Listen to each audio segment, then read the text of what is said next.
ಎಲ್ಲರಿಗೂ ನಮಸ್ಕಾರ. ನಾನು ನಿಮ್ಮ Suma Srikanth and welcome back to my channel Suma the working mom vlogs. ಇವತ್ತು ಸಂಡೇ ಆಫ್ಟರ್ನೂನ್ ಇಂದ ವ್ಲಾಗ್ನ ಸ್ಟಾರ್ಟ್ ಮಾಡ್ತಿದ್ದೀನಿ. ಬೆಂಗಳೂರಲ್ಲಿ ಸಂಡೇ ಅಂತಂದ್ರೆ ಸಂಡೇ ಸ್ಪೆಷಲ್ ಇರುತ್ತೆ. ವೀಕೆಂಡ್ ಸಿಗೋದು ಒಂದೇ ದಿನ. ನಮ್ಮ ವರ್ಕಿಂದ ನಾವು ಸ್ಟ್ರೆಸ್ ಫ್ರೀ ಆಗ್ಬೇಕು ಅಂತಂದ್ರೆ ಈ ದಿನನ ನಾವು ಚೆನ್ನಾಗಿ ಯುಟಿಲೈಸ್ ಮಾಡ್ಕೋಬೇಕು. ಸೊ ಅದರಿಂದ ಇವತ್ತು ನನ್ನ ವ್ಲಾಗ್ನಲ್ಲಿ ಸಂಡೇ ಸ್ಪೆಷಲ್ ಏನೇನೆಲ್ಲ ಮಾಡಿದ್ದೀನಿ, ನಮ್ಮ ಲೈಫ್ ಸ್ಟೈಲ್ ಹೇಗಿರುತ್ತೆ, ನಮ್ಮ ರೊಟೀನ್ ಹೇಗಿರುತ್ತೆ, ಇದನ್ನ ಒಂಥರ ಸ್ಲೋ ಲಿವಿಂಗ್ ಅಂತಾನೆ ಹೇಳ್ಬೋದು. ಈಚ್ ಅಂಡ್ ಎವ್ರಿ ಸಂಡೇ ಇದೇ ರೀತಿ ಇರುತ್ತೆ. ಬನ್ನಿ ಇವತ್ತಿನ ವ್ಲಾಗ್ ಹೇಗಿರುತ್ತೆ ಅಂತ ನೋಡೋಣ. ಇಲ್ಲಿ ನಾನು ಮ್ಯಾಂಗೋ ಮಿಲ್ಕ್ ಶೇಕ್ ಮಾಡೋಣ ಅಂತ ಮ್ಯಾಂಗೋ ಕಟ್ ಮಾಡ್ತಿದ್ದೀನಿ. ಈ ಮಾವಿನ ಹಣ್ಣಲ್ಲಿ ವಿಟಮಿನ್ ಸಿ ಹೇರಳವಾಗಿರುತ್ತೆ. ಅದಲ್ಲದೆ ಇದರಲ್ಲಿ ನಾರಿನಾಂಶ ಹಾಗೂ ಪೆಕ್ವಿನ್ ಅಂಶ ಹೆಚ್ಚಾಗಿದ್ದು ನಮ್ಮ ದೇಹದಲ್ಲಿ ಕೊಲೆಸ್ಟ್ರಾಲ್ ಲೆವೆಲ್ಸ್ನ ಸಹ ಇದು ರೆಗ್ಯುಲೇಟ್ ಮಾಡುತ್ತೆ. ಇನ್ನು ಇದ್ರ ಬಗ್ಗೆ ಹೇಳಬೇಕಾದ್ರೆ ಮಾವಿನ ಎಲೆ ಅಥವಾ ಮಾವಿನ ಚಿಗುರು ಇದನ್ನು ನೀರಲ್ಲೇ ಹಾಕಿ ಚೆನ್ನಾಗಿ ಕುದಿಸಿ ಶೋಧಿಸಿ ಬರೀ ಹೊಟ್ಟೆಯಲ್ಲಿ ಇದನ್ನು ಸೇವಿಸೋದ್ರಿಂದ ಶುಗರ್ ಲೆವೆಲ್ಸ್ನ ಸಹ ಇದು ಕಂಟ್ರೋಲ್ ಮಾಡುತ್ತೆ. ಸೊ ಇದು ಡಯಾಬಿಟಿಕ್ ಪೇಷಂಟ್ಸ್ಗೂ ಸಹ ತುಂಬಾ ಒಳ್ಳೆಯದು. ಸೊ ಇದರಲ್ಲಿ ವಿಟಮಿನ್ ಎ ಜಾಸ್ತಿ ಇರೋದ್ರಿಂದ ಕಣ್ಣಿನ ಆರೋಗ್ಯಕ್ಕೂ ಸಹ ಇದು ತುಂಬಾ ಒಳ್ಳೆಯದು. ನಾನು ಇಲ್ಲಿ ಮ್ಯಾಂಗೋ ಮಿಲ್ಕ್ ಶೇಕ್ನ ಪ್ರಿಪೇರ್ ಮಾಡ್ತಿದ್ದೀನಿ. ಇದಕ್ಕೆ ಒಂದು ಮ್ಯಾಂಗೋಗೆ 1 ಗ್ಲಾಸಷ್ಟು ಮಿಲ್ಕ್ನ ಸೇರಿಸಿದ್ದೀನಿ. ಅದ್ರ ಜೊತೆಗೆ ಸ್ವಲ್ಪ ವೆನಿಲಾ ಐಸ್ ಕ್ರೀಮ್ನ ಸೇರಿಸಿದ್ದೀನಿ. ಬಿಕಾಸ್ ಮಕ್ಕಳು ತುಂಬ ಇಷ್ಟಪಟ್ಟು ತಿಂತಾರೆ ವೆನಿಲಾ ಫ್ಲೇವರ್ ಇದ್ದರೆ. ಸೊ ಅದರಿಂದ ವೆನಿಲಾ ಎಸೆನ್ಸ್ ಇಲ್ಲ, ಖಾಲಿಯಾಗಿತ್ತು. ಸೊ ವೆನಿಲಾ ಐಸ್ ಕ್ರೀಮ್ನ ಸೇರಿಸಿದ್ದೀನಿ ಆ ಟೇಸ್ಟ್ ಎನ್ಹ್ಯಾನ್ಸ್ ಮಾಡೋದಕ್ಕೋಸ್ಕರ. ಇದನ್ನು ಒಂದ್ಸರಿ ಬ್ಲೆಂಡ್ ಮಾಡಿಕೊಂಡು ನೆಕ್ಸ್ಟ್ ಗ್ಲಾಸ್ಗೆ ಸರ್ವ್ ಮಾಡಿಕೊಂಡ್ರೆ ಮ್ಯಾಂಗೋ ಮಿಲ್ಕ್ ಶೇಕ್ ರೆಡಿ ಆಗುತ್ತೆ. ಇಲ್ಲಿ ಮಧ್ಯಾಹ್ನ ಲಂಚ್ಗೋಸ್ಕರ ರೆಡಿ ಮಾಡ್ತಿದ್ದೀನಿ. ಏನಿಲ್ಲ, ಚಿಕನ್ ಕರಿಯನ್ನು ಯಾವಾಗಲೂ ಮಾಡೋದಕ್ಕಿಂತ ಸ್ವಲ್ಪ ಡಿಫ್ರೆಂಟಾಗಿ ಮಾಡೋಣ ಅಂತ. ಆ್ಯಕ್ಚುಲಿ ಚಿಲ್ಲಿ ಚಿಕನ್ ಅಂತಂದರೆ ಅದು ಸ್ವಲ್ಪ ಗ್ರೀನ್ ಕಲರ್ ಇರುತ್ತೆ, ಅಷ್ಟಾಗಿ ತಿನ್ನಲಿಕ್ಕೆ ಇಷ್ಟ ಆಗೋದಿಲ್ಲ. ಸೊ ಆದ್ದರಿಂದ ಇವಾಗ ಅದೇ ಗ್ರೀನ್ ಚಿಲ್ಲಿ ಚಿಕನ್ನ ನಾನು ಇನ್ನೊಂದು ರೀತಿಯಲ್ಲಿ ಮಾಡೋಣ ಅಂತ ಟ್ರೈ ಮಾಡ್ತಿದ್ದೀನಿ. ಇದಕ್ಕೆ ಒಂದು 3 ಆನಿಯನ್, 2 ಟೊಮೊಟೊ, 1 ಹಿಡಿಯಷ್ಟು ಹಸಿ ಮೆಣಸಿನಕಾಯಿ, ಕೊತ್ತಂಬರಿ, ಕರಿಬೇವನ್ನು ತೊಗೊಂಡಿದ್ದೀನಿ. ಇಲ್ಲಿ ಇವಾಗ ಒಂದು ಕಡಾಯಿ ಸ್ಟವ್ ಮೇಲಿಟ್ಟು ಫ್ಲೇಮ್ನ ಮೀಡಿಯಮಲ್ಲಿಟ್ಟು 2ರಿಂದ 3 ಟೇಬಲ್ ಸ್ಪೂನ್ ಎಣ್ಣೆ ಹಾಕಿ ಇದಕ್ಕೆ ನಾವು ಹಚ್ಚಿಟ್ಕೊಂಡಿರ್ತಕ್ಕಂಥ ಮೆಣಸಿನ್ಕಾಯಿ ಮತ್ತು ಆನಿಯನ್ ಸ್ಲೈಸಸ್ನ ಸೇರಿಸಿ ಅದನ್ನು ಚೆನ್ನಾಗಿ ಫ್ರೈ ಮಾಡ್ಕೋಬೇಕು. ಆನಿಯನ್ ಹಸಿ ವಾಸನೆ ಹೋಗಿ ಅದು ಚೆನ್ನಾಗಿ ಸಾಫ್ಟ್ ಆಗಬೇಕು.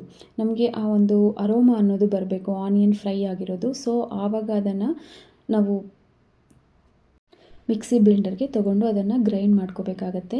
ಇಲ್ಲಿ ನಾನು ಮಿಕ್ಸಿ ಬ್ಲೆಂಡರ್ಗೆ ಸ್ವಲ್ಪ ಪುದೀನ, ಹಾಗೆ ಫ್ರೆಶ್ ಆಗಿರೋ ಕೊತ್ತಂಬರಿ, ಹಾಗೆ ನಾನು ಫ್ರೈ ಇಟ್ಕೊಂಡಿರ್ತಕ್ಕಂಥ ಆನಿಯನ್ಸ್ ಮತ್ತು ಮೆಣಸಿನ್ಕಾಯಿ ಸೇರಿಸಿ ಅದಕ್ಕೆ ಸ್ವಲ್ಪ ನೀರನ್ನು ಹಾಕಿ ಅದನ್ನು ನುಣ್ಣಗೆ ರುಬ್ಕೊಳ್ತಿದ್ದೀನಿ.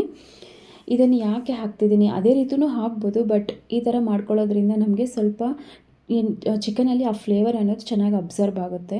ಸೊ ಇವಾಗ ಒಂದು ಕಡಾಯಿಗೆ ಸ್ವಲ್ಪ ಎಣ್ಣೆ ಹಾಕಿ ಅದಕ್ಕೆ ಸ್ವಲ್ಪ ಜೀರಿಗೆ, ಹಂಗೆ ಬಿರಿಯಾನಿ ಎಲೆ, ಬೇ ಲೀಫ್ ಅಂತ ಏನು ಕರಿತೀವಿ ಅದನ್ನು, ಮತ್ತು ಸ್ವಲ್ಪ ಚಕ್ಕೆ, ದಾಲ್ಚಿನ್ನಿ, ಅದಾದ ನಂತರ ಸ್ವಲ್ಪ ಜಾಪತ್ರಿ, ಆ್ಯಂಡ್ ಅಗೇನ್ ನಟ್ಮೆಗ್ ಇದ್ದರೆ ನೀವು ನಟ್ಮೆಗ್ ಸಹ ಹಾಕ್ಕೋಬೋದು. ನಾನಿಲ್ಲಿ ನಟ್ಮೆಗ್ ಪೌಡರ್ ಹಾಕ್ತೀನಿ, ಸೊ ಅದಕ್ಕೆ ಇವಾಗ ಹಾಕ್ತಿಲ್ಲ. ಅದ್ರ ಜೊತೆ ಲವಂಗ, ನಿಮಗೆ ಇಷ್ಟ ಇದ್ದರೆ ಏಲಕ್ಕಿ ಸಹ ನೀವು ಮಿಕ್ಸ್ ಮಾಡ್ಕೋಬೋದು. ಅದಾದ ನಂತರ ಫ್ರೈ ಆದ ನಂತರ ಇವಾಗ ಆನಿಯನ್ಸ್ನ ಹಾಕ್ತಿದ್ದೀನಿ. ಅದಾದ ನಂತರ ಸ್ವಲ್ಪ ಫ್ಲೇವರ್ಗೋಸ್ಕರ ನಾನು ಕರಿಬೇವನ್ನು ಸೇರಿಸಿದ್ದೀನಿ. ತುಂಬ ಜನ ಚಿಕನ್ಗೆ ಕರಿಬೇವು ಹಾಕಲ್ಲ, ಬಟ್ ಅದು ಹಾಕಿದ್ರೆ ತುಂಬ ಚೆನ್ನಾಗಿರುತ್ತೆ. ಒಂದ್ಸರಿ ಟ್ರೈ ಮಾಡಿ. ಇವಾಗ ಆನಿಯನ್ ಎಲ್ಲ ಫ್ರೈ ಆಗಿದ್ದಾದಮೇಲೆ ಸ್ವಲ್ಪ ಶುಂಠಿ ಬೆಳ್ಳುಳ್ಳಿ ಪೇಸ್ಟ್, ನಂತರ ಕಟ್ ಮಾಡಿ ಇಟ್ಕೊಂಡಿರ್ತಕ್ಕಂಥ ಟೊಮೆಟೊನ ಹಾಕಿ ಟೊಮೊಟೊ ಸಾಫ್ಟ್ ಆಗೋವರೆಗೂ ಅದನ್ನು ಚೆನ್ನಾಗಿ ಫ್ರೈ ಮಾಡ್ಕೋಬೇಕು. ಟೊಮೊಟೊ ಎಲ್ಲ ಚೆನ್ನಾಗಿ ಫ್ರೈ ಆಗಿದ್ದಾದಮೇಲೆ ಇದಕ್ಕೆ 1 ಸ್ಪೂನಷ್ಟು ಅರಿಶಿಣ, 2 ಸ್ಪೂನಷ್ಟು ಧನಿಯಾ ಪುಡಿ, ರುಚಿಗೆ ತಕ್ಕಂತೆ ಖಾರ ಮತ್ತು ಸ್ವಲ್ಪ ಗರಂ ಮಸಾಲ ಅದನ್ನು ಫ್ರೈ ಮಾಡ್ಕೋಬೇಕು. ಅದು ಹಾಕಿದ ನಂತರ ಈ ಒಂದು ಸ್ಟೇಜಲ್ಲಿ ಸ್ವಲ್ಪ ಸಾಲ್ಟ್ನ ರುಚಿಗೆ ತಕ್ಕಷ್ಟು ಹಾಕ್ಕೋಬೇಕು. ನಂತರ ಸಹ ಇದನ್ನು ಫ್ರೈ ಮಾಡಿಕೊಂಡು ಇವಾಗ ತೊಳೆದು ಲೆಮನ್ ಹಾಗೂ ಸಾಲ್ಟ್ನ ಹಾಕಿ ಮ್ಯಾರಿನೇಟ್ ಮಾಡಿ ಇಟ್ಕೊಂಡಿರ್ತಕ್ಕಂಥ ಚಿಕನ್ನ ಬೆರೆಸ್ತಿದ್ದೀನಿ. ಯಾಕೆ ನಾವು ಈ ಥರ ಇಟ್ಕೋಬೇಕು ಅಂತಂದರೆ ಚಿಕನ್ ಸ್ವಲ್ಪ ಸಾಫ್ಟ್ ಆಗುತ್ತೆ, ಟೆಂಡರ್ನೆಸ್ ಅನ್ನೋದು ಇರುತ್ತೆ. ಸೊ ನಮಗೆ ಒಂದು ಸ್ಮೆಲ್ ಅನ್ನೋದು ಇರೋದಿಲ್ಲ, ಆ ಸ್ಮೆಲ್ಲೆಲ್ಲ ಹೋಗಿಬಿಡುತ್ತೆ ಲೆಮನ್ ಮತ್ತು ಸಾಲ್ಟ್ ಹಾಕಿ ತೊಳೆದ್ರೆ. ಸೊ ಆ ಚಿಕನ್ನ ನಾನು ಇವಾಗ ಇದರಲ್ಲಿ ಹಾಕಿದ್ದೀನಿ. ಅದಾದ ನಂತರ ಸ್ವಲ್ಪ ಚೆನ್ನಾಗಿ ಫ್ರೈ ಮಾಡಿ ನಾವು ರೆಡಿ ಮಾಡಿಟ್ಕೊಂಡಿರ್ತಕ್ಕಂಥ ಪೇಸ್ಟ್ನ ಹಾಕಿ ಒಂದು ಸರಿ ಚೆನ್ನಾಗಿ ಮಿಕ್ಸ್ ಮಾಡ್ಕೋಬೇಕು. ಎಲ್ಲಿವರೆಗೂ ಮಿಕ್ಸ್ ಮಾಡಬೇಕು ಅಂತಂದರೆ ಆ ಚಿಕನ್ ಅನ್ನೋದು ಸ್ವಲ್ಪ ಚೆನ್ನಾಗಿ ಇದು ಆಗಬೇಕು, ಬಾಯ್ಲ್ ಆಗಬೇಕು. ಸೊ ಅಲ್ಲಿವರೆಗೂ ಅದನ್ನು ನಾನು ಮಿಕ್ಸ್ ಮಾಡಿಕೊಂಡು ನಂತರ ಕೊನೆಯಲ್ಲಿ ಸ್ವಲ್ಪ ಗರಂ ಮಸಾಲ ಪುಡಿ ಮತ್ತು ಗಾರ್ನಿಷ್ಗೋಸ್ಕರ ಸ್ವಲ್ಪ ಕೊತ್ತಂಬರಿ ಪುಡಿನ ಹಾಕಿ ಇಲ್ಲಿ ನಾನು ಚಿಕನ್ ಕರಿನ ಮಾಡಿದ್ದೀನಿ. ತುಂಬ ಟೇಸ್ಟಿಯಾಗೂ ಇತ್ತು. ನೀವು ಗ್ರೀನ್ ಚಿಲ್ಲಿ ಚಿಕನ್ ಅಂತಂದರೆ ಗ್ರೀನ್ ಕಲರ್ ಇರುತ್ತೆ, ಬಟ್ ಇದನ್ನು ನಾನು ಅದೇ ಒಂದು ಇಂಗ್ರೀಡಿಯೆಂಟ್ನ ಯೂಸ್ ಮಾಡಿಕೊಂಡು ಸ್ವಲ್ಪ ಕಲರ್ ಚೇಂಜ್ ಆಗೋ ಥರ ಮಾಡಿದ್ದೀನಿ. ತುಂಬ ಚೆನ್ನಾಗಿತ್ತು. ನೀವು ಆನಿಯನ್ಸ್ನ ಇನ್ನೂ ಬೇಕಾದರೆ ಸ್ವಲ್ಪ ಕಡಿಮೆನೂ ಹಾಕೋಬೋದು. ಇಲ್ಲಿ ನಾನು ಸ್ವಲ್ಪ ಕರಿ ಜಾಸ್ತಿ ಬರಬೇಕು ಅಂತ ಹೇಳ್ಬಿಟ್ಟು ಆನಿಯನ್ಸ್ನ ಸ್ವಲ್ಪ ಜಾಸ್ತಿ ಹಾಕಿದ್ದೀನಿ. ಸೊ ಆದ್ರೂ ಚೆನ್ನಾಗಿದೆ, ಟೇಸ್ಟ್ ತುಂಬ ಚೆನ್ನಾಗಿ ಬಂದಿತ್ತು. ನೀವು ಒಂದ್ಸರಿ ಟ್ರೈ ಮಾಡಿ. ಈಗ ತಾನೇ ಲಂಚ್ ಪ್ರಿಪರೇಷನ್ ಎಲ್ಲ ಮುಗೀತು. ನಾವು ಹಿಂದಿನ ಬ್ಲಾಗಲ್ಲಿ ಟೈಮ್ ಮ್ಯಾನೇಜ್ಮೆಂಟ್ ಟಿಪ್ಸ್ ಬಗ್ಗೆ ಡಿಸ್ಕಸ್ ಮಾಡ್ತಿದ್ವಲ್ಲ, ಇವಾಗ ಅದನ್ನ ನಾವು ಕಂಟಿನ್ಯೂ ಮಾಡೋಣ. 4ನೇ ಟೈಮ್ ಮ್ಯಾನೇಜ್ಮೆಂಟ್ ಟಿಪ್ ಏನು ಅಂತಂದ್ರೆ, ನಾವು ಮಾಡೋ ಕೆಲಸ ಅದು ಆಫೀಸ್ ಕೆಲಸ ಆಗಿರ್ಬೋದು ಇಲ್ಲ ಮನೆ ಕೆಲಸ ಆಗಿರ್ಬೋದು, ನಾವು ಒಂದು ಒಂದು ಡೆಡ್ ಲೈನ್ ನಾವು ಫಿಕ್ಸ್ ಮಾಡ್ಕೋಬೇಕು. ಯಾವಾಗ ನಾವು ಡೆಡ್ ಲೈನ್ ಫಿಕ್ಸ್ ಮಾಡ್ಕೊಂತೀವಿ, ಫಾರ್ ಎಕ್ಸಾಂಪಲ್ ಆಫೀಸ್ ಕೆಲಸ, ನೀವು ಆಫೀಸ್ ಕೆಲಸನ ಆಫೀಸ್ ಅವರ್ಸ್ ಅಲ್ಲೇ ನೀವು ಮುಗಿಸ್ಬಿಟ್ರೆ ಮತ್ತೆ ಮನೆಗೆ ಬಂದ್ಮೇಲೆ ನಿಮಗೆ ಆಫೀಸ್ ಕೆಲಸದ ಟೆನ್ಷನ್ ಇರೋದಿಲ್ಲ. ಸೊ ಮನೆಯಲ್ಲಿರ್ತಕ್ಕಂಥ ಕೆಲಸನ ಸಹ ನಾವು ಆರಾಮಾಗಿ ಮಾಡ್ಕೊಂಡು ಹೋಗ್ಬೋದು ನಮ್ಗೆ ನಾವು ಫಿಕ್ಸ್ ಮಾಡ್ಕೊಂಡಿರೋ ಅಂತ ಟೈಮಲ್ಲಿ. ಇದು ಸಹ ಒಂದು ಇಂಪಾರ್ಟೆಂಟ್ ಆಗಿರ್ತಕ್ಕಂಥ ಟೈಮ್ ಮ್ಯಾನೇಜ್ಮೆಂಟ್ ಟಿಪ್ ಆಗಿರುತ್ತೆ. ಮತ್ತೊಂದು ಟೈಮ್ ಮ್ಯಾನೇಜ್ಮೆಂಟ್ ಟಿಪ್ ಏನು ಅಂತಂದ್ರೆ, ಶೇರಿಂಗ್ ಆಫ್ ವರ್ಕ್ ಅಂತ ಹೇಳ್ಬೋದು. ನಾವು ಮನೇಲಿ ಮಾಡೋ ಕೆಲಸ ಆಗಿರ್ಬೋದು ಇಲ್ಲ ಆಫೀಸಲ್ಲಿ ಮಾಡೋ ಕೆಲಸ ಆಗಿರ್ಬೋದು, ನಾವು ಮತ್ತೊಬ್ಬರ ಜೊತೆ ಇಲ್ಲ ಅಂತಂದ್ರೆ ನಮ್ಮ ಟೀಮ್ ಮೆಂಬರ್ಸ್ ಜೊತೆ ಶೇರ್ ಮಾಡ್ಕೊಂಡು ಅದನ್ನ ಮಾಡಿದ್ರೆ ಅದನ್ನ ನಾವು ಬೇಗ ಮುಗಿಸ್ತೀವಿ. ನಾವು ಅನ್ಕೊಂಡಿರೋ ಡೆಡ್ ಲೈನ್ ಪ್ರಕಾರನೇ ಮುಗಿಸ್ತೀವಿ. ನಾವೇನ್ ಡಿಸ್ಕಸ್ ಮಾಡಿದ್ವಿ 4th ಟಿಪ್ ಅಲ್ಲಿ, ಅದನ್ನ ನಾವಿಲ್ಲಿ ಸ್ವಲ್ಪ ಇಂಪ್ಲಿಮೆಂಟ್ ಮಾಡ್ಬೇಕಾಗತ್ತೆ. ಫಾರ್ ಎಕ್ಸಾಂಪಲ್, ನೀವು ಇವಾಗ ಯಾವುದೋ ಒಂದು ಆಫೀಸಲ್ಲಿ ಕೆಲಸ ಮಾಡ್ತಿದ್ದೀರಾ, ಪ್ರಾಜೆಕ್ಟ್ ವರ್ಕ್ ಕೊಟ್ಟಿರ್ತಾರೆ. ಆ ಪ್ರಾಜೆಕ್ಟ್ ನ ನೀವು ಒಬ್ಬರೇ ಇಂಪ್ಲಿಮೆಂಟ್ ಮಾಡೋದಕ್ಕಿಂತ ನಿಮ್ ಟೀಮ್ ಮೆಂಬರ್ಸ್ ಜೊತೆ ಮಾಡಿದ್ರೆ ಆ ವರ್ಕ್ ಕ್ವಾಲಿಟಿ ಅನ್ನೋದು ಸಹ ಇಂಪ್ರೂವ್ ಆಗುತ್ತೆ, ನಮ್ಗೆ ಡಿಫ್ರೆಂಟ್ ಐಡಿಯಾಸ್ ಬರುತ್ತೆ.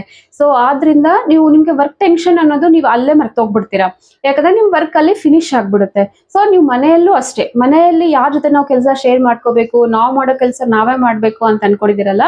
ಬಟ್ ಈಗಿರೋ ಪ್ರೆಸೆಂಟ್ ಜನರೇಷನ್ ಅಲ್ಲಿ ಫಾರ್ ಎಕ್ಸಾಂಪಲ್ ಯಾವುದೇ ಅರ್ಬನ್ ಇದ್ರಲ್ಲಾಗಿರ್ಬೋದು ಇಲ್ಲ ಯಾವುದೇ ಏರಿಯಾಸ್ ಅಲ್ಲಿ ಆಗಿರ್ಬೋದು, ನಾವು ಮನೇಲಿ ಮಾಡೋ ಕೆಲಸನ ಇಲ್ಲ ನಮ್ಮ ಹಸ್ಬೆಂಡ್ ಜೊತೆ ಇಲ್ಲ ನಮ್ಮ ಮಕ್ಕಳ ಜೊತೆ ಮಾಡೋ ಅಂತವ್ರು ಆಗಿದ್ರೆ, ಮಾಡೋಂಥ ಕೆಪಾಸಿಟಿ ಇದೆ, ಚಿಕ್ಕ ಮಕ್ಕಳೆಲ್ಲ ಸ್ವಲ್ಪ ಕ್ಯಾಪಬಿಲಿಟಿ ಇರೋರಾದ್ರೆ ಅವ್ರ ಜೊತೆನೂ ಸಣ್ಣ ಪುಟ್ಟ ಕೆಲಸಗಳನ್ನ ಶೇರ್ ಮಾಡ್ಕೊಂಡ್ಬಿಟ್ರೆ ಮನೆಯಲ್ಲೂ ಸಹ ನಮ್ಗೆ ಟೈಮ್ ಮ್ಯಾನೇಜ್ ಆಗುತ್ತೆ.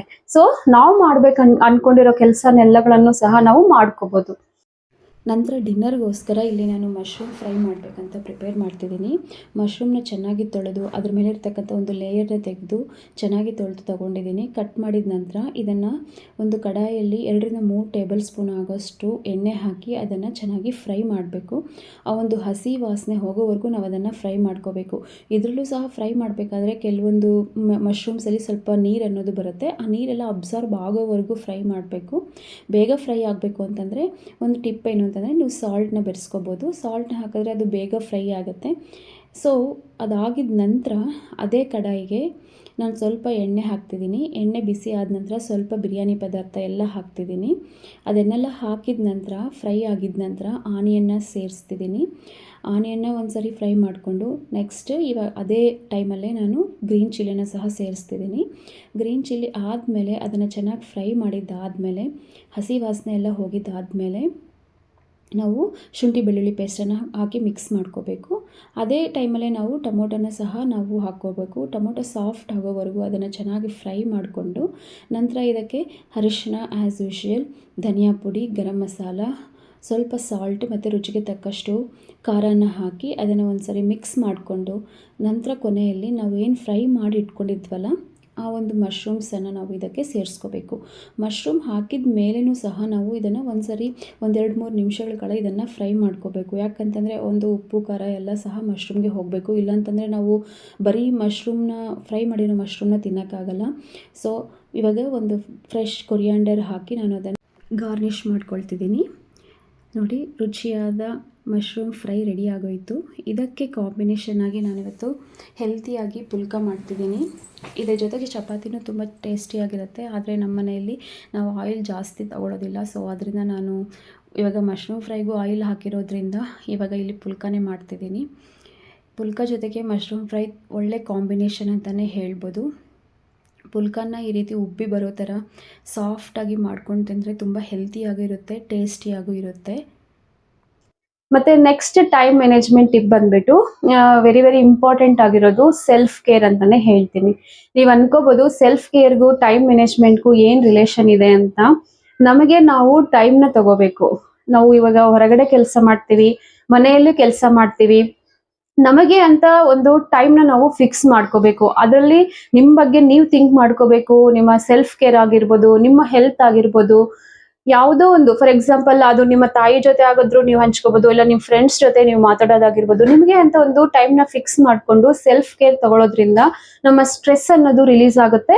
ಅದ್ರ ಮುಂದೆ ಬರ್ತಕ್ಕಂಥ ಟಾಸ್ಕ್ ಆಗಿರ್ಬೋದು, ವರ್ಕ್ನ ಆಗಿರ್ಬೋದು, ನಾವು ಕಂಪ್ಲೀಟ್ ಆಗಿ ಸಕ್ಸಸ್ಫುಲ್ ಆಗಿ ಫಿನಿಶ್ ಮಾಡ್ಬೋದು, ಯಾವುದೇ ಸ್ಟ್ರೆಸ್ ಇಲ್ದಿರ. ಇದಿಷ್ಟು ಟೈಮ್ ಮ್ಯಾನೇಜ್ಮೆಂಟ್ ಟಿಪ್ಸ್ ಆಗಿರುತ್ತೆ. ನಿಮ್ಮ ಲೈಫಲ್ಲೂ ಇದನ್ನ ನೀವು ಒಂದ್ಸರಿ ಅಳವಡಿಸ್ಕೊಂಡು ನೋಡಿ.